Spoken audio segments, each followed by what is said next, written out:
പഠിക്കാനിരിക്കുമ്പോൾ ശ്രദ്ധ കിട്ടുന്നില്ലേ? മണിക്കൂറുകളോളം വായിച്ചിട്ടും തലയിലൊന്നും കയറുന്നില്ലേ? പരീക്ഷയുടെ തലേന്ന് എല്ലാം കൂടി പഠിച്ചു തീർക്കാൻ ശ്രമിച്ചു പരാജയപ്പെടുന്നുണ്ടോ? എങ്കിൽ നിർത്തിക്കോളൂ ആ പഴയ രീതികൾ. കാരണം നിങ്ങൾ അറിയാത്ത എന്നാൽ ലോകത്തിൽ ഏറ്റവും പ്രൊഡക്റ്റീവായ ആളുകൾ ഉപയോഗിക്കുന്ന 7 ജാപ്പനീസ് രഹസ്യങ്ങൾ ഇന്ന് ഞാൻ നിങ്ങൾക്ക് പറഞ്ഞു തരാൻ പോവുകയാണ്. ഇത് വെറും ടിപ്സ് അല്ല, നിങ്ങളുടെ പഠന രീതിയെയും ചിന്തയെയും അടിമുടി മാറ്റാൻ കഴിവുള്ള ശാസ്ത്രീയമായി തെളിയിക്കപ്പെട്ട ടെക്നിക്കുകളാണ്. ഈ വീഡിയോ കഴിയുമ്പോൾ പഠനത്തെ ഒരു ഭാരമായി കാണുന്ന പഴയ നിങ്ങളായിരിക്കില്ല, മറിച്ച് ആത്മവിശ്വാസത്തോടെ ഏതു പരീക്ഷയെയും നേരിടാൻ തയ്യാറായ ഒരു പുതിയ വ്യക്തിയായിരിക്കും നിങ്ങൾ. 1. ഷോഷൻ, ദ ബിഗിനേഴ്സ് മൈൻഡ് സെറ്റ്. നമ്മുടെ ലിസ്റ്റിലെ ആദ്യത്തെ ടെക്നിക്കാണ് ഷോഷൻ. ഇതിന്റെ അർത്ഥം തുടക്കക്കാരന്റെ മനസ്സ് എന്നാണ്. എപ്പോഴൊക്കെ പഠിക്കാനിരിക്കുന്നുവോ അപ്പോഴൊക്കെ ഒരു തുടക്കക്കാരന്റെ ആകാംക്ഷയുടെയും തുറന്ന മനസ്സോടെയും ഇരിക്കുക. അയ്യേ, ഇതെനിക്ക് ഓൾറെഡി അറിയാവുന്ന ടോപ്പിക്കാണല്ലോ എന്ന് ചിന്തിക്കുന്ന നിമിഷം നിങ്ങളുടെ തലച്ചോറ് പുതിയ വിവരങ്ങൾ സ്വീകരിക്കുന്നത് നിർത്തും. ഒരു ചാപ്റ്ററിൽ 10 ടോപ്പിക്ക് നിങ്ങൾ പഠിച്ചു കഴിഞ്ഞിരിക്കാം. പക്ഷെ 11ാമത്തെ ടോപ്പിക്ക് വായിക്കുമ്പോൾ എനിക്കിതിനെപ്പറ്റി ഒന്നും അറിയില്ല, ഞാനിത് ആദ്യമായി പഠിക്കാൻ പോവുകയാണ് എന്ന മൈൻഡ് സെറ്റോടെ സമീപിക്കുക. എന്തുകൊണ്ടിത് പവർഫുൾ ആണ്? പുതിയ ഉൾക്കാഴ്ചകൾ, എല്ലാം അറിയാം എന്ന അഹങ്കാരം ഒഴിവാക്കുമ്പോൾ പുസ്തകത്തിലെ ചെറിയ ചെറിയ കാര്യങ്ങൾ പോലും നിങ്ങളുടെ ശ്രദ്ധയിൽപ്പെടും. അതാവാം പരീക്ഷയിൽ നിങ്ങളുടെ മാർക്ക് കൂട്ടുന്നത്. തെറ്റിദ്ധാരണകൾ ഒഴിവാക്കാം. ഒരു വിഷയത്തെക്കുറിച്ച് നമുക്ക് ചിലപ്പോൾ തെറ്റായ ധാരണകൾ ഉണ്ടാവാം. ബിഗിനേഴ്സ് മൈൻഡ് സെറ്റ് ഇത്തരം മുൻവിധികളെ ഇല്ലാതാക്കി വിഷയത്തെ കൂടുതൽ വ്യക്തതയോടെ മനസ്സിലാക്കാൻ സഹായിക്കുന്നു. ഓർക്കുക, ഒരു മാർഷ്യൽ ആർട്സ് മാസ്റ്റർ തന്റെ ശിഷ്യനെ പഠിപ്പിക്കുമ്പോൾ എപ്പോഴും പറയും, നിനക്കറിയാവുന്നതെല്ലാം മറക്കുക. ഇന്ന് നമ്മൾ ആദ്യം മുതൽ പഠിക്കാൻ പോകുകയാണ്. ആ ഒരു സമീപനമാണ് പഠനത്തിലും വേണ്ടത്. 2. 5S method. നിങ്ങളുടെ പഠനമുറി ഒരു യുദ്ധകളമല്ല. നിങ്ങളുടെ പഠനമുറിയും പഠിക്കുന്ന സ്ഥലവും നിങ്ങളുടെ വിജയത്തിൽ എത്രത്തോളം പ്രധാനമാണെന്ന് നിങ്ങൾക്കറിയാമോ? നിങ്ങളുടെ ചുറ്റുപാടിനെ ഒപ്റ്റിമൈസ് ചെയ്യാനുള്ള 5 ഘട്ടങ്ങളുള്ള ഒരു ജാപ്പനീസ് ടെക്നിക്കാണിത്. സെയ്രി, സോർട്ട്, തരംതിരിക്കുക. നിങ്ങളുടെ പഠനമേശയിൽ ഇപ്പോൾ ആവശ്യമില്ലാത്ത എല്ലാ സാധനങ്ങളും എടുത്തു മാറ്റുക. ഫിസിക്സ് പഠിക്കുമ്പോൾ കെമിസ്ട്രിയുടെ പുസ്തകമോ പഴയ മാഗസിനുകളോ കൂട്ടുകാരുടെ ഫോട്ടോകളോ അവിടെ വേണ്ട. ഓരോ വസ്തുവും നിങ്ങളുടെ ശ്രദ്ധ മാറ്റാൻ കഴിവുള്ള ഒരു ശത്രുവാണ്. Set on, set in order, ക്രമപ്പെടുത്തുക. ആവശ്യമുള്ള സാധനങ്ങൾ ഏറ്റവും എളുപ്പത്തിലെടുക്കാൻ പറ്റുന്ന രീതിയിൽ വെക്കുക. നിങ്ങളുടെ വീട്ടിലെ കിച്ചൺ ശ്രദ്ധിച്ചിട്ടുണ്ടോ? എപ്പോഴും ഉപയോഗിക്കുന്ന പാത്രങ്ങൾ കയ്യെത്തും ദൂരത്തും, വല്ലപ്പോഴും മാത്രം ഉപയോഗിക്കുന്നവ അലമാരയുടെ മുകളിലുമായിരിക്കും. അതുപോലെ തന്നെ പേന, പെൻസിൽ, പുസ്തകങ്ങൾ, നോട്ട്സ് എല്ലാം കയ്യെത്തും ദൂരത്ത് വെക്കുക. സെയ്സോ, ഷൈൻ, വൃത്തിയാക്കുക. നിങ്ങളുടെ പഠനസ്ഥലം ദിവസവും വൃത്തിയാക്കുക. ജപ്പാനിലെ സ്കൂളുകളിൽ കുട്ടികൾ തന്നെയാണ് അവരുടെ ക്ലാസ് മുറികൾ വൃത്തിയാക്കുന്നത്.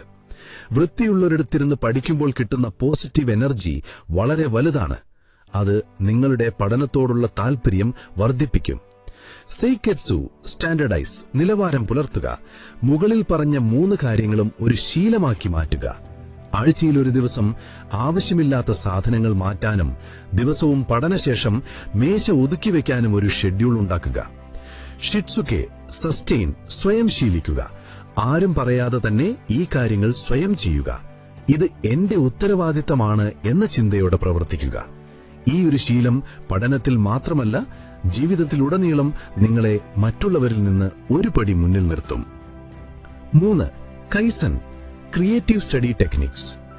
പഠനം എപ്പോഴും ഒരു ബോറിംഗ് ഏർപ്പാടായിരിക്കണമെന്നില്ല. അതിലൽപ്പം ക്രിയേറ്റിവിറ്റി ചേർത്താൽ കാര്യങ്ങൾ എളുപ്പമാകി. ഇവിടെയാണ് കൈസൻ അല്ലെങ്കിൽ തുടർച്ചയായ മെച്ചപ്പെടുത്തലിന്റെ പ്രാധാന്യം. ഫ്ലാഷ് കാർഡുകൾ ഇതിനൊരു മികച്ച ഉദാഹരണമാണ്.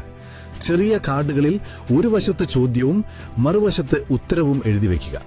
വെറുതെ ഉത്തരം മാത്രം എഴുതാതെ അതുമായി ബന്ധപ്പെട്ട ചിത്രങ്ങളോ ഷോർട്ട് നോട്ടുകളോ ആപ്ലിക്കേഷൻസോ കൂടി ചേർക്കുക. ഇതിന്റെ ഗുണങ്ങൾ: ആക്റ്റീവ് റീകോൾ. ഈ കാർഡുകൾ കാണുമ്പോൾ തന്നെ നിങ്ങളുടെ തലച്ചോർ ഉത്തരങ്ങൾ ഓർത്തെടുക്കാൻ ശ്രമിക്കും. ഇത് ഓർമ്മശക്തിയെ ബലപ്പെടുത്തുന്നു. വിഷയത്തെ വിഭജിക്കാം.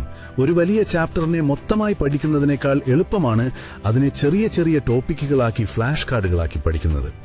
അയ്യേ, ഇതൊക്കെ പെൺകുട്ടികളുടെ പരിപാടിയല്ലേ എന്ന് ചിന്തിക്കുന്ന ആൺകുട്ടികൾ ഉണ്ടെങ്കിൽ ഒന്ന് ശ്രമിച്ചു നോക്കൂ. പഠനം ഒരു ഗെയിം പോലെ രസകരമായി മാറും. 4. 3M ഒഴിവാക്കുക. നിങ്ങളുടെ പ്രൊഡക്ടിവിറ്റിയുടെ ശത്രുക്കൾ. നിങ്ങളുടെ ജീവിതത്തിൽ നിന്ന് പൂർണ്ണമായും ഒഴിവാക്കേണ്ട 3 എമ്മുകളെ കുറിച്ചാണ് ഇനി പറയാൻ പോകുന്നത്. ഇവ നിങ്ങളുടെ എഫിഷ്യൻസിയെയും പ്രൊഡക്ടിവിറ്റിയെയും ഇല്ലാതാക്കുന്നു. മുട, വേസ്റ്റ്, സമയം പാഴാക്കുന്നത്. പഠിക്കുന്നതിനിടയിൽ സമയം പാഴാക്കുന്നത്. ഞാനിവിടെ ഇൻസ്റ്റഗ്രാം റീൽസ് കാണുന്നതിനെ കുറിച്ചല്ല പറയുന്നത്, അത് നിങ്ങൾക്കറിയാം.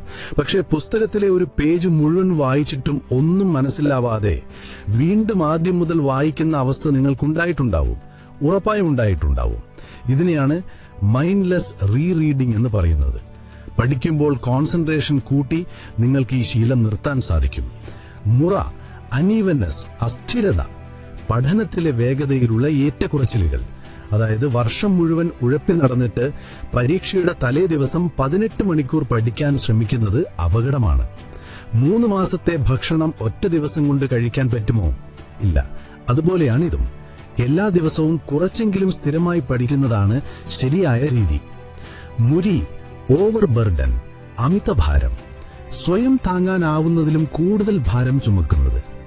ഒരു മോട്ടിവേഷണൽ വീഡിയോ കണ്ടതിന്റെ ആവേശത്തിൽ ഞാൻ ഇന്ന് 15 മണിക്കൂർ പഠിക്കും എന്ന് തീരുമാനിക്കുന്നത് അപകടമാണ്.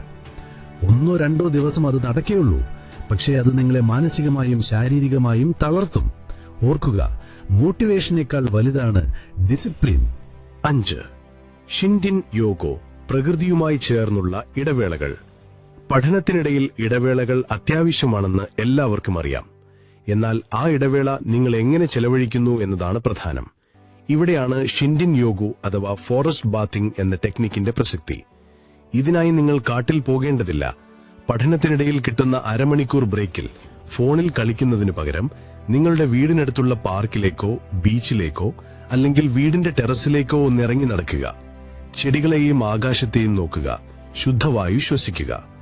പ്രത്യേകിച്ച് രാവിലെയോ വൈകുന്നേരവുമുള്ള ഇടവേളകൾ ഇങ്ങനെ ചെലവഴിക്കുന്നത് നിങ്ങളുടെ മനസ്സിനെ ശാന്തമാക്കുകയും തലച്ചോറിനൊരു പുത്തനുണർവ് നൽകുകയും ചെയ്യും. ഇത് വാക്കുകളിൽ വിവരിക്കാൻ കഴിയില്ല, നിങ്ങൾ സ്വയം അനുഭവിച്ചറിയണം. 6. വൻപകു, പ്ലേഫുൾ ലേണിംഗ്. പഠനത്തെ ഒരു കളിയായി സമീപിക്കുക. കൂട്ടുകാരുമായി ചേർന്ന് പഠനത്തെ ഒരു മത്സരമാക്കി മാറ്റുക. ഉദാഹരണത്തിന്, ഒരു ചാപ്റ്റർ പഠിച്ചു കഴിഞ്ഞാൽ പരസ്പരം ചോദ്യങ്ങൾ ചോദിക്കുന്ന ഒരു ഗെയിം കളിക്കാം. അല്ലെങ്കിൽ ഒരു വിഷയം പഠിക്കാൻ ബുദ്ധിമുട്ടുണ്ടെങ്കിൽ അത് ഒരുമിച്ച് പഠിച്ച് രാത്രി ഗൂഗിൾ മീറ്റിൽ പരസ്പരം പറഞ്ഞു കൊടുക്കാം. പഠനത്തെക്കുറിച്ച് കൂട്ടുകാരുമായി തമാശകൾ പറയുന്നതും തെറ്റിക്കുന്നവരെ കളിയാക്കുന്നതും ഒരു രസമാണ്. വെറുതെ സമയം കളയുന്ന ചർച്ചകൾക്ക് പകരം അറിവ് പങ്കുവയ്ക്കുന്ന ഇത്തരം പ്ലേഫുൾ ലേണിംഗ് നിങ്ങളുടെ പ്രൊഡക്ടിവിറ്റിയെ ആകാശത്തോളം ഉയർത്തും. 7. ഇക്കിഗായ്, നിങ്ങളുടെ ജീവിത ലക്ഷ്യം കണ്ടെത്തുക. ഇതാണ് ഏറ്റവും ശക്തമായ ടെക്നിക്. ലോകത്തിലെ ബെസ്റ്റ് സെല്ലർ പുസ്തകങ്ങൾക്ക് വരെ വിഷയമായ ഒരു വാക്കാണിത്, ഇക്കിഗായ്. അതായത് നിങ്ങളുടെ ജീവിതത്തിന്റെ ലക്ഷ്യം. പഠിക്കാനിരിക്കുമ്പോൾ എപ്പോഴും സ്വയം ചോദിക്കുക, ഞാൻ എന്തിനാണിത് പഠിക്കുന്നത്? നിങ്ങളുടെ ജീവിതത്തിലെ വലിയ ലക്ഷ്യങ്ങളുമായി പഠനത്തെ ബന്ധിപ്പിക്കുക. നിങ്ങളുടെ ലക്ഷ്യം ഒരു ഡോക്ടർ ആവാനാണെങ്കിൽ നിങ്ങൾ പഠിക്കുന്ന ഓരോ പേജും നിങ്ങളെ അതിലേക്ക് ഒരു പടി അടുപ്പിക്കുന്നു. നിങ്ങളുടെ ലക്ഷ്യം വീട്ടിലെ കഷ്ടപ്പാടുകൾ മാറ്റാനാണെങ്കിൽ നിങ്ങളുടെ ഓരോ മണിക്കൂറിലെ പഠനവും അതിനുള്ള വഴിയാണ്. നിങ്ങളുടെ ലക്ഷ്യം ഇഷ്ടപ്പെട്ടൊരു കാറ് വാങ്ങാനാണോ, അല്ലെങ്കിൽ ലോകം ചുറ്റാനാണോ, അതുമല്ലെങ്കിൽ മാതാപിതാക്കളെ സന്തോഷിപ്പിക്കാനാണോ? നിങ്ങളുടെ ആത്യന്തികമായ ലക്ഷ്യം എന്താണോ അതൊരു വലിയ പേപ്പറിൽ എഴുതി നിങ്ങളുടെ പഠനമേശയുടെ മുന്നിൽ ഒട്ടിച്ചു വെക്കുക. എപ്പോഴൊക്കെ മടി തോന്നുന്നുവോ അപ്പോൾ അതിലേക്ക് നോക്കുക. ആ നിമിഷം നിങ്ങളുടെ ഉള്ളിൽ ഒരു അഗ്നി കത്തിപ്പടരും. ഈ 7 ടെക്നിക്കുകൾ നിങ്ങളുടെ ജീവിതത്തിൽ ഒരു മാജിക് പോലെ പ്രവർത്തിക്കും. ഇത് വെറും പഠന രീതികളല്ല, ഒരു പുതിയ ജീവിത രീതിയാണ്. മറ്റുള്ളവർ പഴയ രീതിയിൽ കഷ്ടപ്പെടുമ്പോൾ നിങ്ങൾ സ്മാർട്ടായി പഠിച്ചു മുന്നേറും. ഈ ടെക്നിക്കുകളിൽ ഏതാണ് നിങ്ങൾ ആദ്യം പരീക്ഷിക്കാൻ പോകുന്നത്? താഴെ കമന്റ് ചെയ്യുക. അടുത്തതായി ഏത് വിഷയത്തിലാണ് നിങ്ങൾക്ക് വീഡിയോ വേണ്ടതെന്നും അറിയിക്കുക.